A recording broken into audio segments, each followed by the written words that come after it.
Aux affaires avec votre signature Europe 1 du vendredi. Bonjour Catherine Ney. Bonjour Dimitri, bonjour à tous. Alors Catherine, ce matin pour remplacer Bruno Retailleau à Beauvau, il fallait trouver d'urgence un technicien, sous-entendu, surtout pas un politique qui aurait en tête 2027. Alors affaire vite conclue, c'est Laurent Nunez qui doit y succéder. Eh oui, depuis 18 ans, dans la sécurité comme il aime à dire de lui, et depuis 8 ans, acteur de la Macronie où il fait carrière. Il était préfet de police dans les Bouches-du-Rhône lorsque le candidat Macron avait fait son premier meeting à Marseille, une rencontre payante, le président aussitôt élu en faisait le patron de la DGSI, avant de le nommer secrétaire d'État sans attribution ni administration auprès du ministre de l'Intérieur Christophe Castaner. Mais on comprenait vite que dans cet attelage baroque, il était le coadjuteur, vous savez, celui qui fait tourner la machine police, dont il connaissait chaque rouage, contrairement au ministre. Et on a bien vu que dans le duo Beauvau, il n'y avait pas photo, le mâle dominant, c'était Nunez. Alors patron de la DGSI, puis coordinateur des services secrets, il est nommé préfet de police de Paris en 2022. Oui, avec mission d'organiser les Jeux Olympiques à très haut risque dans la capitale, bien sans faute, reconnu par tous, où il a gagné une réputation de démineur et sa puissance de travail est connue, 4 heures de sommeil par nuit, d'où des échanges de SMS avec le président entre 1h et 3h du matin parfois. Alors il s'est créé un personnage avec cette rondeur, vous savez, à la fois cette compacte de la tête et de la silhouette, comme ça, une force tranquille, rassurante. Alors au Conseil de Paris, il siégeait de droit, assis à la droite d'Anne Hidalgo, et on le voyait toujours imperturbable, à la fois bonhomme sur le ton et ferme, sachant lui dire non avec cette formule, le dossier en l'état n'est pas finalisé.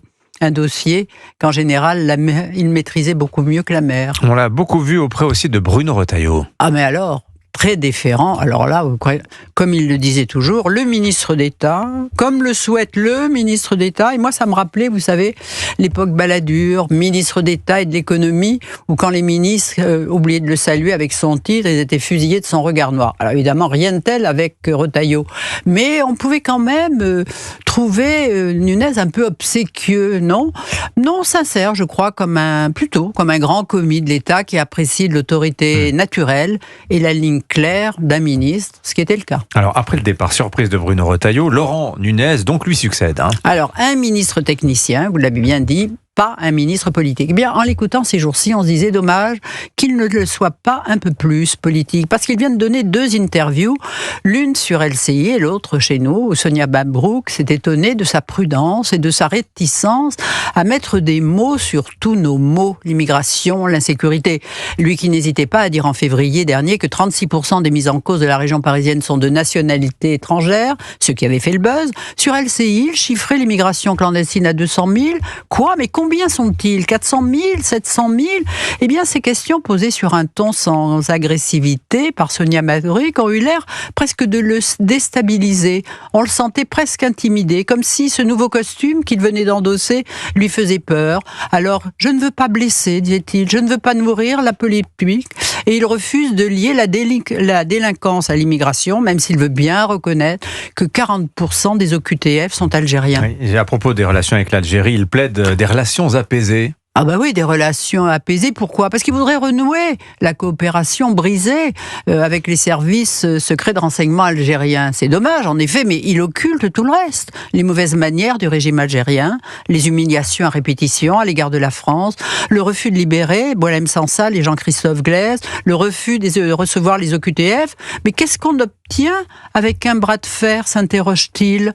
Mais là, on croirait entendre Jean-Noël Barrot, le ministre des Affaires étrangères. Mais que veulent-ils ? Qu'il faudrait s'aplatir ? Eh bien, nous, non, c'est tout le contraire. Alors juste, on peut se demander s'il a lu le rapport des 2 députés Charles Rodwell et Mathieu Lefebvre sur les relations entre la France et l'Algérie et surtout le coût de cette relation. Oui, en plus, ce sont 2 députés de la Macronie. Et ils avouent combien grande, ils le révèlent, a été leur difficulté d'y voir clair dans le maquis des statistiques éparpillées dans toutes les administrations, les hôpitaux, les affaires sociales.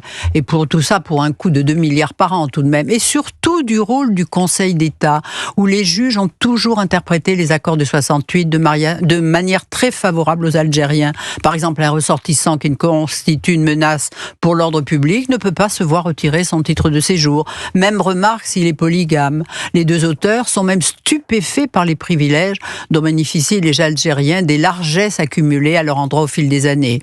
Alors il paraît qu'Emmanuel Macron a félicité les auteurs, a trouvé leur rapport excellent, éclairant. Très bien. Mais on fait quoi maintenant ? Bonne question. Signature Europe 1, Catherine Ney. Merci beaucoup, Catherine.